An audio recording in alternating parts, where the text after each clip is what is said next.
Hello, bonjour et merci d'écouter ce nouvel épisode du podcast Le bonheur me va si bien. Comme je le fais depuis 2021, je vais vous proposer ma liste des livres à lire pour cet été 2023. Mélange de développement personnel, roman feel good ou de policier. Vous devriez normalement toutes y trouver votre bonheur. C'est 10 idées de livres à consommer sans modération, à la mer comme à la montagne, peu importe. Et notre mission du jour, si vous l'acceptez, c'est d'explorer ensemble ces 10 idées de livres pour cet été 2023. Des livres qui peuvent être la source d'inspiration, de découverte et surtout, bien évidemment, un véritable levier pour vous aider à passer à l'action et améliorer votre quotidien. Prête? On est parti. Premier livre, Comme par magie, Big Magic en anglais, un livre inspirant d'Elisabeth Gilbert qui encourage chacun, chacune à embrasser sa créativité et à vivre une vie créative et épanouissante, mieux, que ce soit dans l'art, la musique ou absolument tout autre domaine. Chaque page, vraiment chaque page vous aidera à construire la confiance en vous nécessaire pour révéler votre potentiel créatif, voire artistique, puisque ce n'est pas la même chose. Être créatif, c'est trouver une solution originale, nouvelle à un problème donné. C'est ça, être créatif. Et le monde a besoin de votre créativité. Alors, ayez le courage de partager votre magie avec lui. Et on avait d'ailleurs échangé au sujet de la créativité avec Lucie de Créacoa. Vous pouvez retrouver notre échange.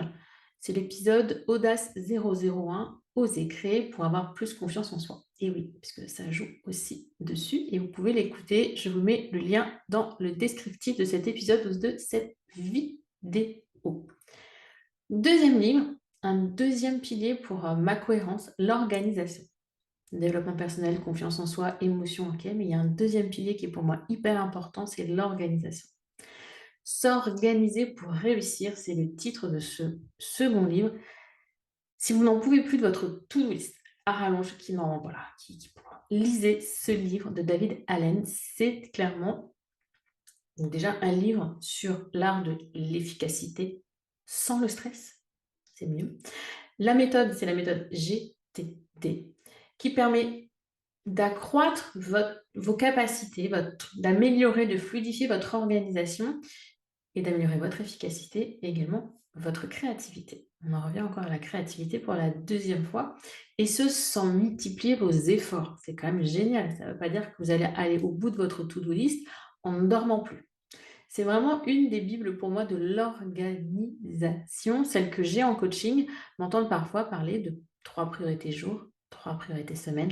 C'est issu de cet ouvrage. Donc c'est vraiment un livre incontournable pour toutes celles qui souhaitent une rentrée organisée et sereine. Et d'ailleurs, petit aparté pour vous rappeler que si vous avez tendance à procrastiner, c'est pas un problème d'organisation. C'est rarement un problème d'organisation. Donc, je vous propose de découvrir les 7 réelles causes de la procrastination dans un autre épisode. Je vous mets le lien aussi dans le descriptif. Parce que ne pensez pas que la procrastination, c'est que vous êtes mal organisé, que vous ne savez pas gérer votre temps. Il y a souvent des petites choses qui se cachent derrière et pas n'importe lesquelles. Troisième livre, Demain est un autre jour. On passe là au roman Feel Good. C'est Laurie Nelson Spielman qui l'a écrit. Vous découvrirez l'histoire d'une femme qui reçoit une liste de souhaits de sa défunte mère et décide de se lancer dans un voyage de découverte de soi.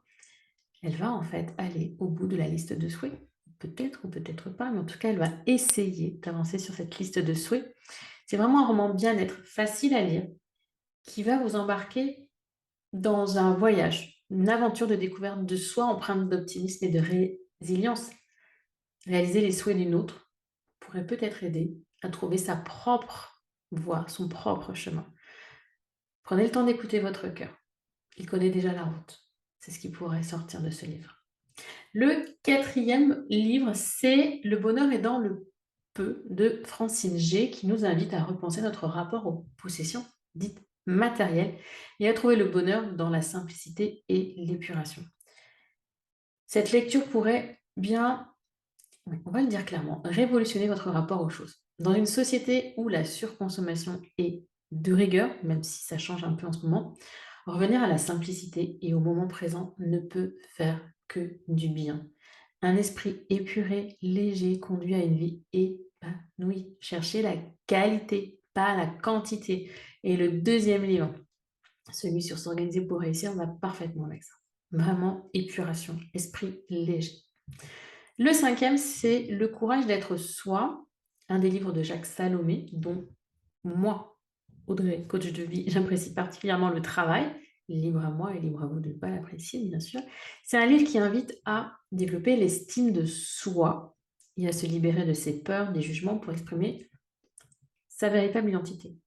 Petit aparté, estime de soi, et c'est vraiment notre croyance dans l'être. Je suis assez, je ne suis pas assez, je suis trop. Et non votre croyance dans votre capacité à faire qu'il a et la confiance en soi. L'auteur, donc Jacques Salomé, vous encourage à être tout simplement vous et à vous affranchir de ce qui vous entrave. Vos peurs, vos doutes, le jugement des autres, etc., etc.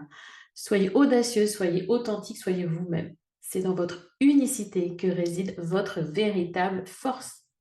Et là, je suis totalement, mais totalement d'accord avec vous. Le sixième, mon incontournable, celles qui me connaissent, celles qui suivent les péripéties de ma cohérence depuis 1 an, 2 ans ou plus, le savent, un été sans un Goodnell n'est pas un été réussi pour moi. À chaque fois que vous me demandez une idée de livre à lire pour débuter en développement personnel, j'évoque systématiquement le travail de Laurent Gounel. J'apprécie, mais vous imaginez même pas à quel point vraiment cet auteur, sa plume, il a été pour moi un réel déclencheur dans mon travail de développement personnel. Ces romans, c'est des romans dits feel good, qui sont très légers, mais alors, les messages qu'il donne, ça vous donne des baffes. C'est hyper puissant. Donc pour cette hit list de l'été 2023, j'ai sélectionné Je te promets la liberté, une ode à la quête de sens. Je sais que la quête de sens vous parle, puisque il y a peu de temps, je vous ai partagé un épisode de podcast à ce sujet et c'est un des plus écoutés dans les derniers épisodes. Donc, pourquoi? C'est pourquoi je vous ai choisi ce livre. Quête de sens, accomplissement personnel, liberté intérieure. C'est une véritable source d'inspiration pour celles qui, comme beaucoup d'entre vous, cherchent à se réinventer et à trouver un nouvel équilibre dans leur vie. Parce que la liberté ne se trouve pas dans les chaînes brisées, mais dans l'esprit éveillé. Réinventez-vous, libérez-vous, prenez votre envol. Trop bien. Le 7, la quiche fatale. Allez, un petit peu de suspense pour changer des livres de développement personnel ou des romans feel-good. Agatha Raisin, dans ce livre, La quiche fatale, ne parle bien sûr pas de cuisine, mais bien d'une affaire de meurtre à résoudre. Et ce livre, s'il vous plaît, je vous l'ai sélectionné aussi pour ça, c'est qu'il y a plus de 30 romans qui le suivent. C'est du pur bonheur, car quand si vous êtes comme moi et vous aimez lire des sagas, des choses un peu plus longues, ça fait tellement bien de ne pas s'arrêter juste aux 400 pages et de se dire «Ah, je vais pouvoir poursuivre ça, retrouver mes personnages». Donc c'est ce que vous pourrez faire avec la série d'Agatha Raisin. C'est de l'humour, du suspense, mais des choses qui sont hyper agréables à lire et qui changent un petit peu. Le 8e, est-ce qu'il est utile que je vous présente Lise Bourbeau? Au cas où, c'est l'autrice de nombreux best-sellers dont Écoute ton corps ou Les 5 blessures qui empêchent d'être soi. Là, le livre que je vais vous présenter, elle nous y partage ses secrets pour maintenir une vitalité constante malgré le passage du temps. Pour elle, votre âge n'est qu'un chiffre et notre esprit est éternel. Nous avons en nous la clé pour une vie pleine d'énergie et de vitalité. Et vous êtes tellement, tellement nombreux à me faire part de votre état de fatigue émotionnelle et physique que vraiment ce livre m'est apparu comme une évidence. Donc découvrez là maintenant, dans le livre de développement personnel, les clés de la vitalité, comment votre façon de penser, d'aimer, de vous comporter peut profondément changer votre manière d'appréhender l'âge. Vraiment un ouvrage que je vous recommande grandement. Le 9e, une série écrite à 4 mains, tout du moins pour la fin de la série, les 2 ouvrages entre Lucinda Riley et son fils, puisque l'autrice étant décédée, son fils a pris le relais pour les 2 derniers de la série de 8. Cette saga familiale, Les 7 sœurs, vous embarquera dans un voyage épique à travers le temps et l'espace, avec des secrets de famille bien croustillants. Ok. Et nous sommes tous en fait le produit de notre histoire. Donc suivez les traces de ces 7 sœurs et découvrez peut-être votre propre vérité. Voyage, émotion, suspense. Personnellement, j'ai adoré les 7 premiers. Je viens de terminer de dévorer le 8e tome en moins d'une semaine, qui est enfin sorti. Alors laissez-vous vraiment embarquer dans cette saga qui est hyper captivante. Moi, j'ai dévoré tous les tomes. J'avoue qu'au bout du 5-6, j'ai été un peu lasse parce que, ben, on fait l'histoire de chacune des sœurs et ce ne sont pas les mêmes histoires, mais on se retrouve dans les mêmes rebondissements. Donc si vous êtes comme moi, peut-être espacez vos lectures et prenez plaisir à revenir au tome suivant. Le 10e et dernier livre de cette liste, c'est un guide complet et bienveillant pour apprendre à respecter, à écouter votre corps tout au long de votre cycle féminin. Vous allez retrouver dans ce livre tout, absolument tout ce que vous allez avoir à savoir sur votre cycle menstruel, ainsi que les conseils d'une naturopathe spécialisée, Julie Janot, l'auteur. Au programme, mieux connaître son corps, les soins et la nourriture adaptée à son cycle, puisqu'en fonction des périodes de notre cycle, nous n'avons pas le même appétit, nous n'avons pas la même humeur, nous ne ressentons pas de la même façon les choses.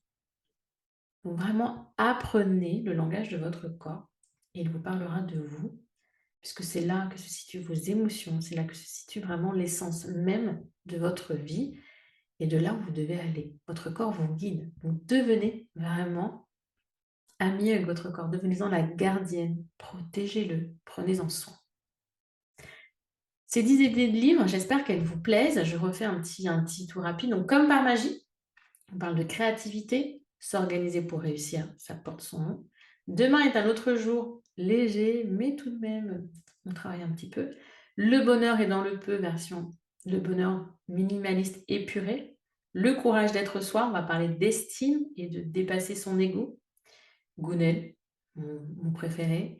La quiche fatale d'Agatha Raisin et toute la série des livres d'Agatha Raisin, il y en a plus d'une trentaine. Les clés de la vitalité de Lise Bourbeau pour un boost d'énergie et comprendre comment nos propres comportements, nos propres pensées viennent puiser l'énergie de notre corps. Les 7 sœurs, une saga qui est quand même hyper connue mondialement et que j'ai beaucoup adoré. Et le dernier, La femme cyclique, que je n'ai pas encore lu, mais que je vais m'empresser d'aller acheter, ce que je suis certaine qu'il va m'apporter énormément. Dites-moi là vraiment en commentaire sur la plateforme de votre choix, Spotify, Apple Podcast, peu importe ce que vous pensez de ces 10 idées de livres, lesquelles vous titillent le plus. Peut-être que vous en avez déjà lu, donc dites-nous ce que vous en avez pensé, partagez. Faites le podcast sur YouTube, sur le blog, peu importe, mais partagez-nous vos idées de lecture et vos ressentis. Et chaque année, moi, vraiment, je prends réellement plaisir à vous partager ces idées. Les lectures proposées sont autant de promesses pour vous d'évolution, d'épanouissement, de prise de conscience. Et chaque livre est pour vous une opportunité d'apprendre. Prenez bien conscience de ça, de vous inspirer et de passer à l'action pour une vie plus riche, plus équilibrée et plus en cohérence. Alors plongez-vous dans ces lectures captivantes et emportez avec vous les précieuses leçons que vous en aurez tirées. Profitez de chaque page, de chaque mot, mais surtout rappelez-vous, après la lecture, c'est à vous de jouer. Et avant de terminer, avant de vous laisser, j'ai une surprise pour vous qui m'écoutez. Chaque année, ou c'est pareil, la 3e année, je vous propose un cahier de vacances entièrement gratuit, 100% gratuit, comprenant des outils, exercices de développement personnel, des jeux, des quiz, des coloriages. Et là, je suis à 60 pages.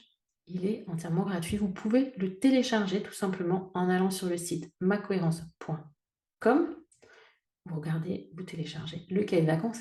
Bien évidemment, si vous écoutez cet épisode au mois de septembre ou octobre, ou même en 2024 ou les années suivantes, ça va peut-être être un peu plus compliqué de le trouver, mais je vous rassure, chaque été, si la décision est là, vous aurez le droit à votre cahier de vacances téléchargeable, imprimable, 100% gratuit pour vous aider à booster la confiance en vous, à reconnecter un peu avec vos émotions, puis surtout à prendre tout simplement du temps pour vous, du temps qui vous fait plaisir, rien qu'à vous. Alors faites de cet été-là un tournant, une source de confiance et d'efficacité. Je vous souhaite en tout cas une bonne lecture et j'espère sincèrement vous retrouver la semaine prochaine pour un nouvel épisode du podcast. En attendant, je vous souhaite une belle journée, une belle semaine, un bon week-end, voire potentiellement de belles vacances. À bientôt!